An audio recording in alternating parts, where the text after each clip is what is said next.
ચાલો good morning students.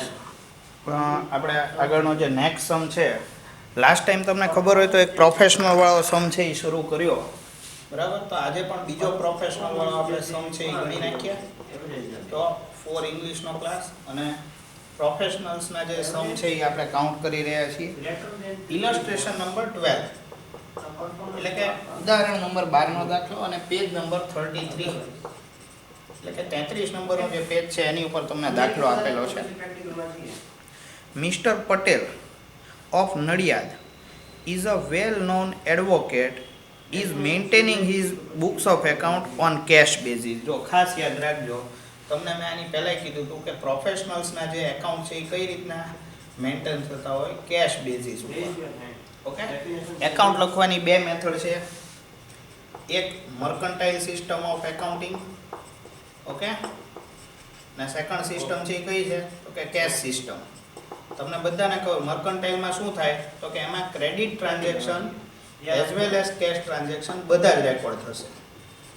Okay, જ્યારે cash સિસ્ટમમાં ઓનલી કેશ ટ્રાન્ઝેક્શન જ કન્સિડર કરવામાં આવે.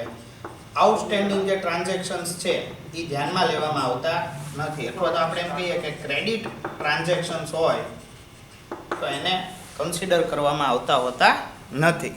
ઓકે, તો આ એક પોઈન્ટ છે એ આપણે ધ્યાનમાં હોવો જોઈએ.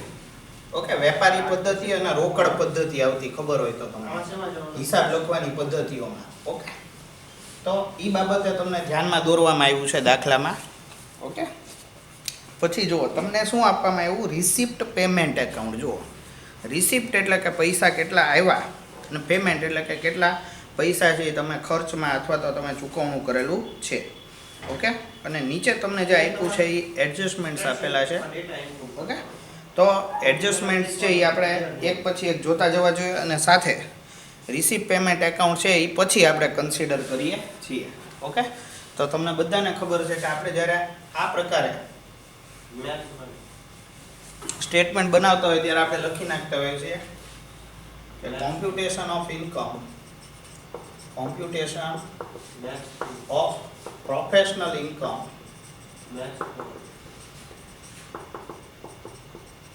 of Mr. Patel. Okay, assessment year કયું તો કે 2019-20, પ્રીવિયસ યર છે એ કયું લખવાનું તો કે 2018-19. ઓકે, તો પર્ટિક્યુલર અને અમાઉન્ટ રૂપીસ. તો આમાં કોઈ પણ પ્રકારનો પ્રોફિટ આવશે નહીં. પ્રોફેશનલના જ્યારે આપણે સમ્સ છે એ કેલ્ક્યુલેટ કરતા હોઈએ ત્યારે કોઈ પણ પ્રકારે તમારે એ કન્સિડર કરવાનું હોતું નથી. ઓકે, તો તમારે શું કન્સિડર કરવાનું તો કે જેટલી રિસિપ્ટ એટલે કે ઇન્કમ થઈ હોય એ બધી લખી નાખવાની અને એમાંથી પેમેન્ટ્સ હોય એ બધા માઇનસ કરી નાખવાના હોય છે. હવે જુઓ, અહીંયા હું લખી નાખું છું રિસિપ્ટ્સ. રિસિપ્ટ્સ એટલે શું તો કે પૈસા જેટલા મેળવ્યા હોય એટલા, અને તમારે એક્સપેન્સીસ છે એ લખવા હોય તો તમે લખી શકો. હવે જુઓ, તમને બધાને ખબર છે કે જે ડેપ્રિસિએશન છે એ આપણને મેં તમને સેક્શન નંબર 32 છે એ એક્સપ્લેન કરી હતી ખબર હોય તો ડેપ્રિસિએશન. ઓકે, તો જ્યારે તમને એડજસ્ટમેન્ટમાં એમ કે જો એડજસ્ટમેન્ટમાં શું કીધું, અલાવેબલ ડેપ્રિસિએશન. અલાવેબલ મીન્સ શું થયું તો કે સેક્શન 32 વાળું યાદ રાખવાનું. જ્યારે આવો વર્ડ યુઝ કરે ત્યારે તમને ખબર પડી જવી જોઈએ કે આ સેક્શન 32 ના ડેપ્રિસિએશનની વાત કરે છે. અલાવેબલ એટલે શું, માન્ય કરેલો ઘસારો ગુજરાતીમાં. ઓકે, તો જ્યારે એકોર્ડિંગ ટુ એક્ટ આપણે જ્યારે એની કેલ્ક્યુલેશન કરવાની આવે ત્યારે તમારે આ રીતે દર્શાવવાનું હોય છે. Okay, allowable depreciation on motor car is ₹30,000. જો કેટલું આપે. હવે ડેપ્રિસિએશન છે એ શું છે આપણા માટે, એક્સપેન્સીસ છે. ઓકે, તો એક્સપેન્સ છે હંમેશા શું થાય અહીંથી માઇનસ થશે. ઓકે, અને જો રિસિપ્ટ હશે તો પ્લસ થશે એટલે કે એડ થશે. ઓકે, યાદ રાખજો. હવે અલાવેબલ ડેપ્રિસિએશન, જો સાથે બીજું એક એડજસ્ટમેન્ટ એવું તમને આપેલું છે 20% of motor car is four personal use. Okay, તો 80% છે એ કેવો થયો, પ્રોફેશનલ યુઝ થયો. તો આ જે 30,000 ડેપ્રિસિએશનના છે એમાંથી તમારે પર્સનલ પોર્શન છે એ શું કરી નાખવો પડે, માઇનસ કરી નાખવો પડે. એટલે કે લેસ 20% પર્સનલ યુઝ. ઓકે, એટલે કે 30,000 માંથી 20% એટલે કે 6,000 રૂપીસ છે. કેટલા? તો કે 30,000 ના 20% એમાઉન્ટ છે એ તમારે શું કરી નાખવી પડે? માઇનસ કરી નાખવી પડે. તો એકચ્યુઅલમાં તમને ડેપ્રિસિએશન કેટલું ડિડક્ટ કરવા મળે? 24,000. ઓકે, તો અહીંયા આગળ આપણે લખી નાખવાનું અલાવેબલ ડેપ્રિસિએશન ઓન કાર. ભલે કેલ્ક્યુલેશન 30,000 થતી હતી, પણ આપણને ખબર છે કે 20% યુઝ કેવો હતો? પર્સનલ હતો. આપણે માત્ર પ્રોફેશનલ યુઝ હોય એનું જ ડેપ્રિસિએશન છે માઇનસ કરી શકતા હોઈએ છીએ. ઓકે, તો અહીંયા આગળ આપણે 24,000 છે માઇનસ કરવાના રહે. ઓકે, પછી આગળ વધો. તો બંને બે એડજસ્ટમેન્ટ તમારા પૂરા થઈ ગયા. થર્ડ એડજસ્ટમેન્ટ તમને કહે છે કે આઉટસ્ટેન્ડિંગ ફીસ એમાઉન્ટિંગ ટુ ₹60,000. જો આઉટસ્ટેન્ડિંગ મીન્સ તો કે આપણે રિસીવ કરેલી નથી, મળવાની બાકી છે એ પ્રકારની ફી છે. ખાસ યાદ રાખજો, આ કેવું ટ્રાન્ઝેક્શન થઈ ગયું? Credit transaction. અને ક્રેડિટ ટ્રાન્ઝેક્શન હોય તો તમે એને રેકોર્ડ કરી શકતા નથી. કઈ સિસ્ટમમાં? કેશ સિસ્ટમમાં. આપણે કઈ સિસ્ટમમાં છીએ? કેશ સિસ્ટમમાં છીએ. તો આ પ્રકારનું ક્રેડિટ ટ્રાન્ઝેક્શન છે એની કોઈ ઇફેક્ટ આવતી નથી. એટલે સેકન્ડ એડજસ્ટમેન્ટની આ સ્ટેટમેન્ટ ઉપર કોઈ પણ પ્રકારે ઇફેક્ટ આવવાની નથી. એની કોઈ અસર આપણે આપશું નહીં. પછી આગળ calculate 10% depreciation on office equipment. હવે જો ઓફિસ ઇક્વિપમેન્ટ છે, ઓફિસ ઇક્વિપમેન્ટ છે એ કેટલા રૂપીસનું છે જુઓ તો કે ઓફિસ ઇક્વિપમેન્ટની વેલ્યુ છે, ઓફિસ ઇક્વિપમેન્ટની જે વેલ્યુ છે એ છે 3,62,000. શું છે ઓફિસ ઇક્વિપમેન્ટની વેલ્યુ? 3,62,000. સોરી, 2,40,000. ઓફિસ ઇક્વિપમેન્ટની જે વેલ્યુ છે એ કેટલી છે? 2,40,000. જો પેમેન્ટ સાઈડ છે એ તમને લખ્યું પરચેઝ ઓફ ઇક્વિપમેન્ટ. ઓકે, તો એમાંથી ડેપ્રિસિએશન કેટલું મળવાનું છે તમને? 10% ડેપ્રિસિએશન મળવાનું છે. આ સેક્શન 32 વાળું ડેપ્રિસિએશન છે એમાં સમજવાનું. ઓકે, તો 2,40,000 ના 10% એટલે કેટલા થાય? 24,000. ઓકે, એટલે બીજું આપણે 24,000 નું ઓફિસ ઇક્વિપમેન્ટનું ડેપ્રિસિએશન માઇનસ કરી નાખવાનું. હવે અલાવેબલ ડેપ્રિસિએશન ઓન ઓફિસ ઇક્વિપમેન્ટ કેટલું થાય? 24,000 રૂપીસ. ઓકે, આ રીતે કેલ્ક્યુલેટ કરી નાખવાનું. વર્કિંગ નોટ નંબર 2 એવું નામ આપી દેવાનું એક્ઝામમાં. ઓકે, એટલે આપણે કઈ રીતે કેલ્ક્યુલેટ કરીને આન્સર લાવ્યા એ એક ખબર પડવી જોઈએ પેપર ચેક કરનારને. ઓકે, હવે ચેક કરો તો આપણું એડજસ્ટમેન્ટ નંબર 1, 2, 3 અને 4 બધા જ પૂરા થઈ ગયા. ઓકે, હવે તો કે હવે હું રિસિપ્ટ સાઈડ છે એ જોવાની ચાલુ કરું. રિસિપ્ટ એટલે કે ઇન્કમ. હવે જો પહેલી જ આઈટમ જે આપેલી તમને શું છે? Balance broad forward. એટલે કે આટલા પૈસા છે મિસ્ટર પટેલ પાસે હશા 1,12,000 રૂપીસ હતા એની યાર કોઈ મતલબ નથી. આપણને શેની યાર મતલબ છે કે ડ્યુરિંગ ધ પ્રીવિયસ યર આપણે કેટલા રૂપીસની ઇન્કમ કરી, કેટલા પૈસા કમાણા, કેટલા પૈસા આપણને આપી ગયા. આપણે તો અહીંયા કેશ સિસ્ટમ ફોલો કરીએ છીએ. એટલે આપણા જે ક્લાયન્ટ છે એ આપણને કેટલા રૂપિયા આપી ગયા એની સાથે આપણને મતલબ છે. તો જો પ્રોફેશનલ ફીસમાં લખેલું છે 2016-17 એટલે કે 2016-17ના 5,000 રૂપીસ તમને રિસીવ થયા. કયા યરમાં તમને રિસીવ થયા? કરંટ યરમાં. જો 2018-19માં તમને રિસીવ થાય. જો આ ટ્રાન્ઝેક્શન છે ને એ ખાસ સમજજો બધા, બરાબર? આ ટ્રાન્ઝેક્શન છે એ ખાસ સમજવા જેવું છે. જો હમણાં આપણને એડજસ્ટમેન્ટમાં થર્ડ પોઈન્ટ આપ્યો. જો કયો પોઈન્ટ આપ્યો? થર્ડ પોઈન્ટ, જેમાં તમને કીધું કે આઉટસ્ટેન્ડિંગ તમને ફી છે કેટલા રૂપીસની છે? 60,000. જેને આપણે કન્સિડર કર્યા જ નહીં. કેમ? તો આ કયા યરની ફીસ હતી? 2018-19 અત્યારનો પ્રીવિયસ યર છે એની હતી આઉટસ્ટેન્ડિંગ ફી. ઓકે, આપણે ફી લેવાની બાકી છે, આપણને પૈસા મળ્યા નથી. 60,000 આપણે એને કન્સિડર કર્યા નહીં. તો આ જે 2018-19ની ફી છે એ આપણને ક્યારે મળી શકે છે? In future. ઇન ફ્યુચર ક્યારે મળી શકે તો કે 2019-20માં પણ મળી શકે, 2020-21માં પણ મળી શકે. તો આ 60,000 ક્યારે કન્સિડર થશે? જ્યારે રિસીવ થશે ત્યારે. જ્યારે રિસીવ થાય ત્યારે, એટલે કે 2019-20માં પણ રિસીવ થઈ શકે અને 2020-21 એટલે કે 2020-21 અથવા તો 2019-20માં પણ તમને રિસીવ થઈ શકે છે. જો આપણે અહીંયા કન્સિડર નથી કરતા, ઓકે, અત્યારે કરંટ યરમાં એને કન્સિડર નથી કરતા અને એને ક્યાં આગળ આપણે કન્સિડર કરાવ્યું? ફ્યુચરમાં. ઓકે, એટલે એનો મતલબ એમ થયો કે જે 2016-17 નું હશે યર, સમજો 2016-17 નું ફાઇનાન્શિયલ યર અથવા તો પ્રીવિયસ યર હશે, ત્યારે આ જે 5,000 રૂપીસ તમને આપેલા છે એ 2016-17 ની આઉટસ્ટેન્ડિંગ એમાઉન્ટ હશે કે નહીં? વિચારો તો તમે કહેશો કે હા સર 2016-17 ની આ કેવી આઇટમ છે? આઉટસ્ટેન્ડિંગ ઇન્કમ છે, આઉટસ્ટેન્ડિંગ ફી છે. તો એ ત્યારે કન્સિડર નથી થઈ. કેમ? તો કે કેશ સિસ્ટમમાં જ્યારે પૈસા આવે ત્યારે જ એને કન્સિડર કરવામાં આવે. એમાઉન્ટ રિસીવ થવી બહુ જરૂરી છે, ભલે 2 વર્ષ રહીને રિસીવ થાય. ઓકે, એટલે કે 2016-17 ના જે 5,000 છે એ આપણને ક્યારે રિસીવ થયા?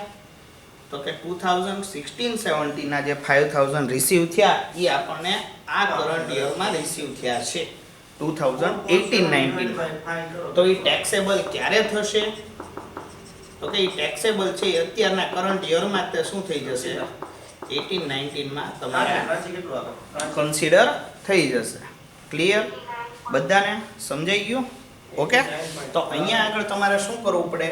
આઉટસ્ટેન્ડિંગ પ્રીવિયસ યરની જે ફીસ છે જે કરંટ યરમાં રિસીવ થાય, જેમ કે 2016-17, 17-18 અને કરંટ યરની જે 18-19 છે, ત્રણ ફીસ છે અહીંયા શું થશે? અહીંયા આગળ ટેક્સેબલ થશે, એટલે કે રિસિપ્ટમાં લખવી પડશે.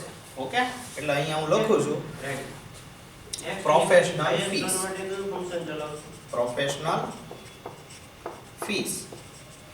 ઓકે, તો કેટલી અમાઉન્ટ છે એ કન્સિડર કરવાની અહીંયા? તો કે ત્રણ અમાઉન્ટ છે એ કન્સિડર કરી લેવાની છે.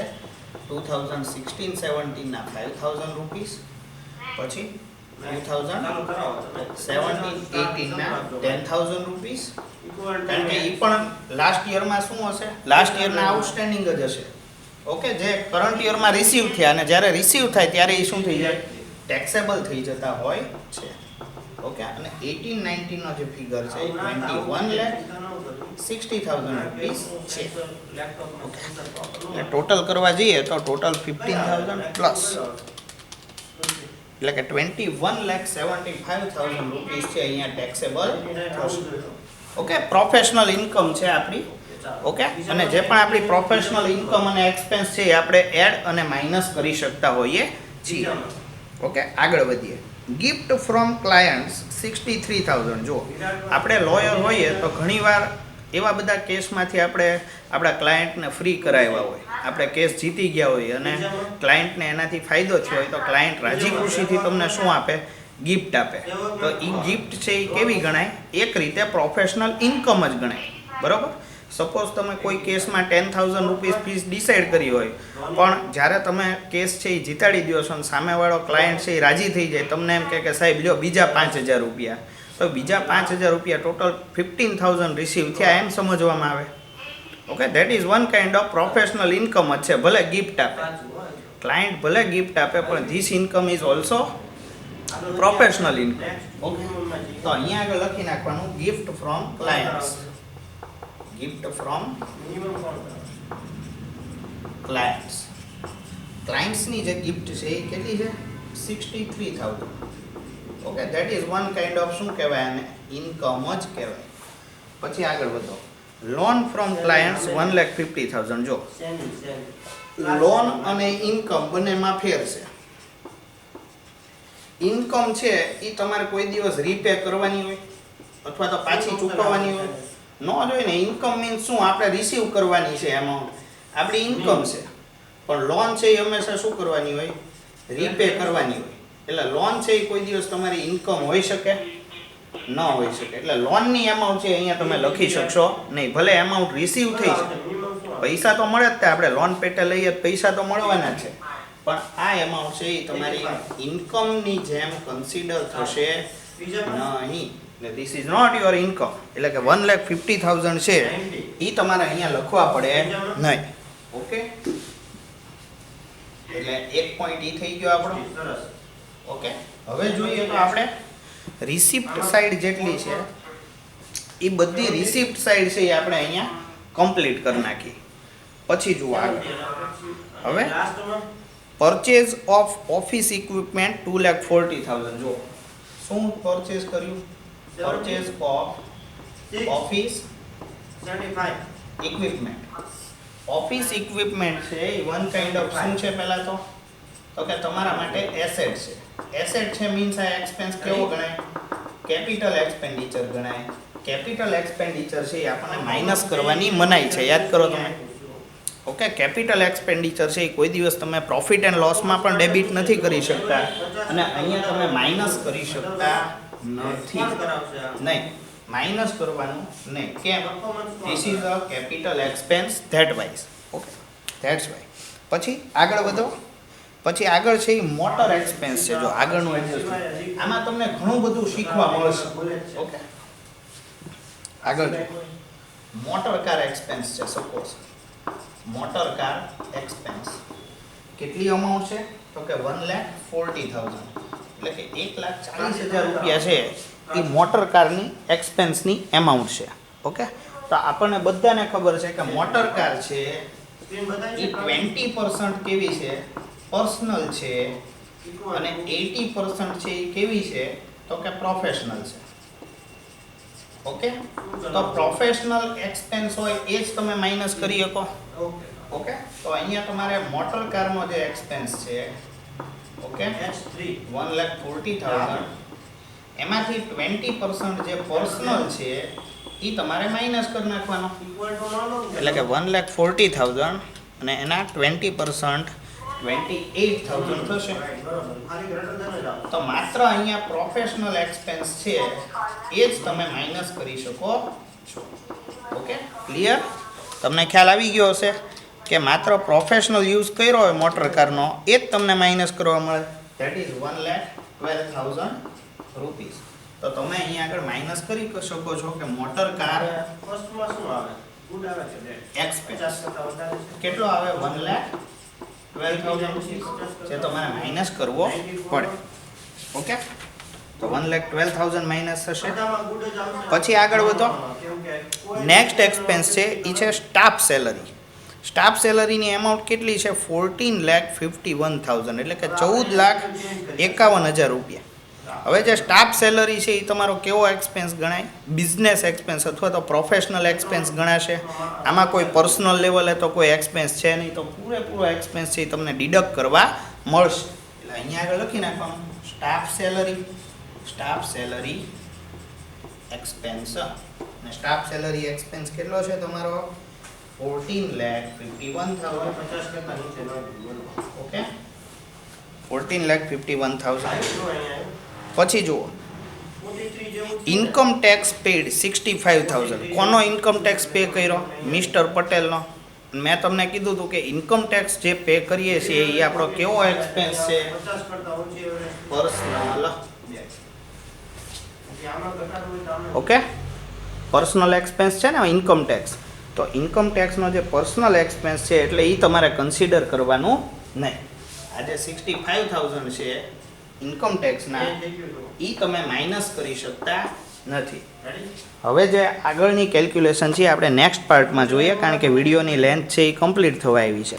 ઓકે, ચાલો.